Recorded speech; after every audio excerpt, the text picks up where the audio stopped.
am Jerusalem. शहर यरूशलेम रोए ज़मीन पर वो वाहिद शहर है जिसे तीनों अलहामी मज़ाहिब यानी यहूदियत, मसीहियत और इस्लाम के मानने वाले इज़्ज़त व एहतराम की निगाह से देखते हैं और इसे मुक़द्दस सरज़मीन तस्लीम करते हैं। ये तारीख़ी शहर अपने अंदर मुख्तलिफ़ कौमों की तारीख़, उरूज व ज़वाल, जंग व जदल और दास्तानें समेटे हुए है, जिसने कुदरत और इंसान के हाथों तकलीफ़ें ही तकलीफ़ें बर्दाश्त की हैं। ये मुक़द्दस शहर कई बार उजड़ा और आबाद हुआ, लेकिन आज भी यरूशलेम लोगों के दिलों में एक इनफरादी मकाम रखता है। शहर यरूशलेम अपनी ज्योग्राफिकल लोकेशन के लिहाज से भी अजीब तरीन शहर है।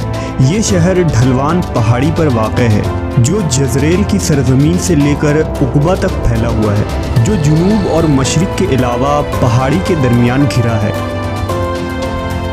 हिस्टोरिकल रिकॉर्ड ये बताती है कि यरूशलेम में कभी क़हत नहीं पड़ा, जबकि ये शहर 3000 साल से मौजूद है। यरूशलेम की वादियों में मौजूद दूर दूर तक फैले चूना पत्थर और संगमरमर की बंजर वादियाँ एक पुरकशिश और कुदरती वादी की शक्ल इख्तियार करती है। यरूशलेम के कई नाम हैं। मुख्तलिफ़ कौमों ने मुख्तलिफ़ दौर में इसे अलग अलग नाम से नवाजा है। इसका सबसे पुराना नाम जेबूस है। यहूदी लिटरेचर के मुताबिक हज़रत इब्राहीम अलैहिस्सलाम ने इस शहर को जेरा कहा था और बाद में शालीम नामी बादशाह ने 2000 साल क़बल मसीह में इसमें शेलम का इजाफ़ा कर दिया। इस तरह दो अबरानी अल्फाज यानी येरो और शलम का मुरक्कब ये शहर यरूशलेम कहलाया। इसके अलावा अरबों ने इसे सुनहरा शहर यानी गोल्डन सिटी का नाम भी दिया था, क्योंकि जब सूरज तुलू होता था तो उसकी किरणों से यहाँ सुनहरी पत्थरों से बने हुए मकानात जगमगा उठते थे। जब यहाँ रोमियों की हुकूमत आई तो उन्होंने इसे इलिया का नाम दिया था। इस तरह मुस्लिम हुक्मरानों ने इसे अल कुदस का नाम दिया, जबकि यहूद और नसारा ने यरूशलेम के नाम को ही तस्लीम किया और इस तरह आज तक इसे यरूशलेम कहकर पुकारा जाता है। इंसानी यादों में दुनिया का कोई मकाम बैतुल मुक़द्दस से कदीम अब तक मालूम नहीं हुआ है। अहले किताब के अक़ायद के मुताबिक इलिया वो सरज़मीन है जिसके ज़रिया इंसान गुनाहों से पाक हो जाता है। यही वो जगह है जहाँ से कायनात की तख्लीक हुई, जबकि अहादीस के मुताबिक यरूशलेम में सबसे पहले खुद हज़रत आदम अलैहिस्सलाम या उनके किसी बेटे ने कदम रखा था। जैसा कि नबी सल्लल्लाहु अलैहि वसल्लम ने फरमाया है कि रूए ज़मीन पर सबसे पहली मस्जिद मस्जिदुल हराम है और उसके 40 सालों बाद बैतुल मुक़द्दस की बुनियाद डाली गई थी, लेकिन गालिबन उस वक्त यरूशलेम में इंसानी आबादी नहीं फैली थी।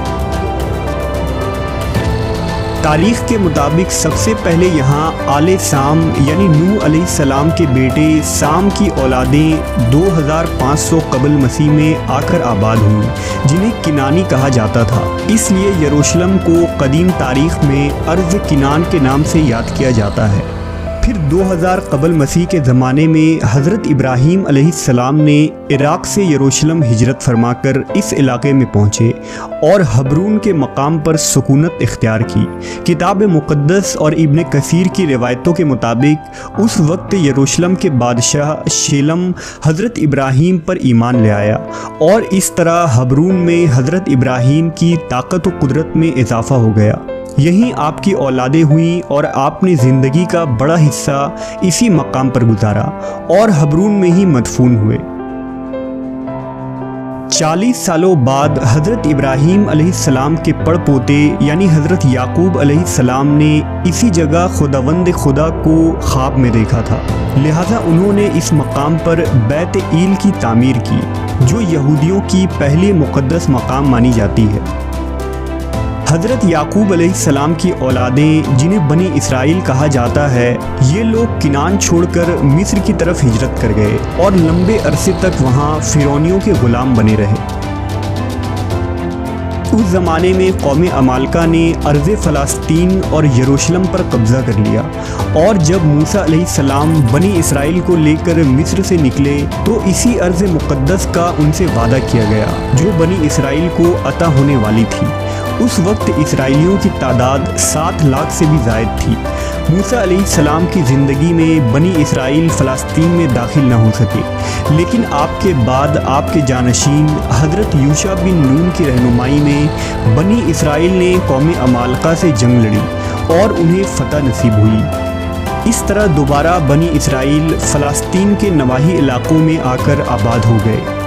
दाऊद अलैहिस्सलाम के बादशाह बनने तक बनी इसराइल का दारुस्सल्तनत हबरून ही था, क्योंकि अब भी मरकज़ी शहर यरूशलेम पर अमालका का कब्ज़ा था। लिहाजा हज़रत दाऊद अलैहिस्सलाम ने 2 लाख के अजीम लश्कर के साथ यरूशलेम पर हमला कर दिया और अमालका को मुकम्मल शिकस्त देकर यरूशलेम को अपनी हुकूमत में शामिल कर ली। यहीं से यरूशलेम की अजीम सियासी तारीख़ का आगाज़ होता है। हज़रत दाऊद अलैहिस्सलाम के दौर हुकूमत में यरूशलेम के हमसाया शहरों ने भी बनी इसराइल से अमन का मुआहदा कर लिया। दाऊद अलैहिस्सलाम ने यरूशलेम के चारों तरफ ऊंची ऊंची फसीलें कायम की और बड़े बड़े चश्मे खुदवाए गए। पथरीले वादियों में बागात लगाए गए और यरूशलेम में इबादत के लिए एक हैकल की तामीर करवाई गई, जिसमें ताबूत सकीना को रख दिया गया। ये वो पाक तरीन जगह था जो यहूदियों के लिए सबसे मुक़द्दस माना गया है। इस हैकल को हज़रत दाऊद के बेटे सुलेमान अलैहिस्सलाम ने मुकम्मल की और उस जगह ऊंची और बेहतरीन इमारत की तामीर करवाई, जिसमें बड़े बड़े शाहराह, कमरे और बरामदे बनाए गए। इस हैकल सुलेमानी को मुकम्मल होने में पूरे 13 साल का अरसा लगा। अब यरूशलेम बनी इसराइल का दारुस्सल्तनत करार पाया और शहर की शान व शौकत में मज़ीद इजाफा हो गया। शहर में सैकड़ों नहरें खुदवाई गई, सड़कें पुख्ता किए गए और इस तरह यरूशलेम अपने दौर का सबसे खूबसूरत तरीन और अजीम तजारती मरकज़ बन गया। माहरीन का दावा है कि उस ज़माने में यरूशलेम का राबता दुनिया के अजीम तरीन तहजीबों और शहरों से था, जिनमें वादी सिंध, मिस्र, फारिस और मेसोपोटामिया शामिल है। वादी सिंध के शहर हड़प्पा और मोहनजोदाड़ो से अहले यरूशलेम सोने, चांदी, हाथी दांत, मोर, मसाले और कपास की तजारत किया करते थे। सुलेमान अलैहिस्सलाम के अज़ीमुश्शान दौरे हुकूमत के बाद बनी इसराइल रफ्ता रफ्ता सरकश और नाफरमान हो गए। उन्होंने तौरेत में रद्दो बदल कर दी, पैगंबरों को कत्ल किया, यहोवा की मूर्तियां बनाकर बुत परस्ती की इब्तदा की और सूद, ज़िना और हर तरह के जुर्म में मुलव्वस हो गए। लिहाजा उनके इस नाफरमानी के तहत यरूशलेम पर बिरूनी ताकतों ने कई बार हमले किए और 1000 साल की इस तवील तारीख़ में तकरीबन 17 मरतबा यरूशलेम पूरी तरह उजड़कर दोबारा आबाद हुआ। उन हमलों में शाह मिस्र शीशाक का हमला, अशूरी बादशाह सीखरब का हमला, 500 कबल मसीह में बाबिल के बादशाह बुख्त नसर का हमला, 300 कबल मसीह में सिकंदर आज़म का जनरल सेकोपस का हमला और सन 70 ईस्वी में रोमी जनरल टाइटस का हमला तबाहकुन हमले थे। उनमें बुख्त नसर और टाइटस के हमले से यरूशलेम और यहाँ आबाद लोगों को सबसे ज़्यादा नुकसान पहुँचा।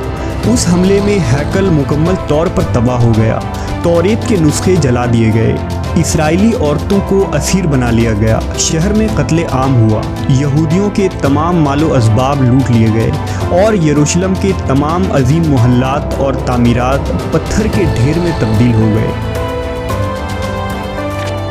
टाइटस के हमले के बाद तकरीबन 5 सदियों तक शहर यरूशलेम बाज़मतीनी सल्तनत यानी ईसाई हुकूमत का हिस्सा रहा और फिर 5वीं सदी ईस्वी में इस्लाम की आमद के साथ यरूशलेम की तारीख़ में एक नए बाब का आगाज़ होता है। हज़रत मोहम्मद सल्लल्लाहु अलैहि वसल्लम नबूवत के 7वें साल सफ़र इसरा व मिराज पर तशरीफ़ ले गए। इस दौरान आप सल्लल्लाहु अलैहि वसल्लम मस्जिद हराम से बैतुल मुक़द्दस पहुँचे और तमाम अंबिया कराम की नमाज की इमामत करवाई और फिर इसी मकाम से बुराक पर सवार होकर 7 आसमानों के सफ़र पर रवाना हुए। इस तरह काबा शरीफ और मस्जिद नबवी के साथ यरूशलेम के बैतुल मुक़द्दस को इस्लाम का अहम तरीन मकाम का दर्जा हासिल हुआ। 16 हिजरी यानी 236 ईस्वी में हज़रत उमर इब्न ख़त्ताब के खिलाफत में बैतुल मुक़द्दस को यहूद व नसारा के हाथों से आज़ाद करा लिया गया और यरूशलेम इस्लामी सल्तनत का हिस्सा बन गया। 86 हिजरी में अमवी खलीफा अब्दुल मलिक बिन मरवान ने मस्जिद अक्सा की तामीर कराई और खलीफा अब्बास मंसूर ने मस्जिद की मरम्मत कराई। मुसलमानों के यरूशलेम फतह करने के बाद कई अरब कबाइल वहां आकर सुकूनत पज़ीर हो गए और कुछ अरसे में ही यरूशलेम एक खालिस अरब इलाका में तब्दील हो गया। बनु अब्बास की खिलाफत तक यरूशलेम इस्लामी रियासत का हिस्सा रहा, लेकिन जैसे ही खिलाफत कमज़ोर पड़ने लगी तो 1099 ईस्वी में सलीबियों ने बैतुल मुक़द्दस को मुसलमानों से छीन लिया और यरूशलेम में मुसलमानों के खून से होली खेली गई। तकरीबन 88 साल तक ये शहर सलीबियों के कब्ज़े में रहा और आखिरकार क़िबला अव्वल की आज़ादी के खातिर 16 जंगें लड़कर सलाउद्दीन अय्यूबी ने 1187 ईस्वी में यरूशलेम को दोबारा आज़ाद करवा लिया। सलाउद्दीन के बाद तकरीबन 700 बरसों तक यरूशलेम इस्लामी सल्तनत का हिस्सा रहा। जहां तुर्क उस्मानियों ने इस शहर को खूब तरक्की दी, तो वहीं यहूद और नसारा के लिए भी शहर के दरवाजे हमेशा खुले रहे और यरूशलेम ने तारीख़ में पहली मर्तबा इतने लंबे अरसे के लिए अमन व अमान का दौर देखा। लेकिन फिर साल 1917 में खिलाफत उस्मानिया के ख़ात्मे के बाद यरूशलेम दोबारा फितना व फसाद का मरकज़ बन गया और 1948 ईस्वी को अमेरिका, बरतानिया और फ्रांस की साजिशों से अर्ज़ फ़लस्तीन के ख़ित्ता में सिहूनी सल्तनत कायम की गई और यहूदियों ने यहाँ इसराइल के क़याम का ऐलान कर दिया। लिहाजा अरब ममालिक इसराइल के ख़ात्मे के लिए मैदान जंग में कूद पड़े, लेकिन यूरोप और अमेरिका के सहारे से इसराइल ने अरब ममालिक को शिकस्त दे दी और फिर 1967 ईस्वी में 6 रोज़ा अरब इसराइल जंग के बाद यहूदी यरूशलेम और बैतुल मुक़द्दस पर भी काबिज़ हो गए। अरब इसराइल जंग में फ़तह के बाद यहूदियों ने यरूशलेम समेत फ़लस्तीन के मशरिकी इलाकों पर भी कब्ज़ा कर लिया, जिसे आलमी बरादरी आज भी एक गैर कानूनी कब्ज़ा करार देती है। सिर्फ यही नहीं बल्कि वक्त के साथ इसराइल फ़लस्तीन के मज़ीद मुस्लिम इलाकों पर कब्ज़ा करता चला गया, जो आज तक जारी है। इन कब्ज़ों के रद्द अमल में हर साल फ़लस्तीन में इसराइल की इंसानियत सोज़ जुल्म के मनाजिर देखने को मिलते हैं। इसमें कोई शक नहीं कि फ़लस्तीनी मुसलमान अब तकरीबन 1 सदी से तकलीफ़ और आजमाइश की चक्की में पिस रहे हैं और ये दुनिया की वाहिद कौम है जो खुद अपने ही इलाके और अपने ही वतन में मुहाजिरों की सी ज़िंदगी गुजारने पर मजबूर है।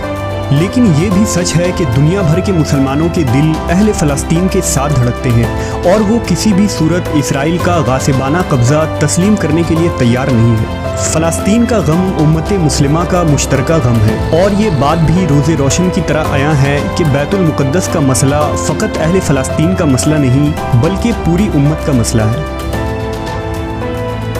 अहादीस के मुताबिक कुर्ब क़यामत में यरूशलेम जंगों का मरकज़ होगा और वहाँ इस्लाम का गलबा होगा। हज़रत ईसा अलैहिस्सलाम का नुज़ूल भी इन्हीं इलाकों दमिश्क के मशरिक़ में सफ़ेद मीनार के पास होगा और वो दज्जाल को बाब लुद के पास कत्ल करेंगे। बाब लुद फ़लस्तीन के इलाके में बैतुल मुक़द्दस के करीब है और इस तरह फितना याजूज माजूज की हलाकत और इंतहा भी बैतुल मुक़द्दस के करीब जबल अल खुम्र के पास होगी। और क़यामत के करीब वो वक्त भी आएगा जब एक मोमिन जमात के हाथों मुसलमान ईलिया यानी बैतुल मुक़द्दस में इस्लाम का झंडा नस्ब करेंगे।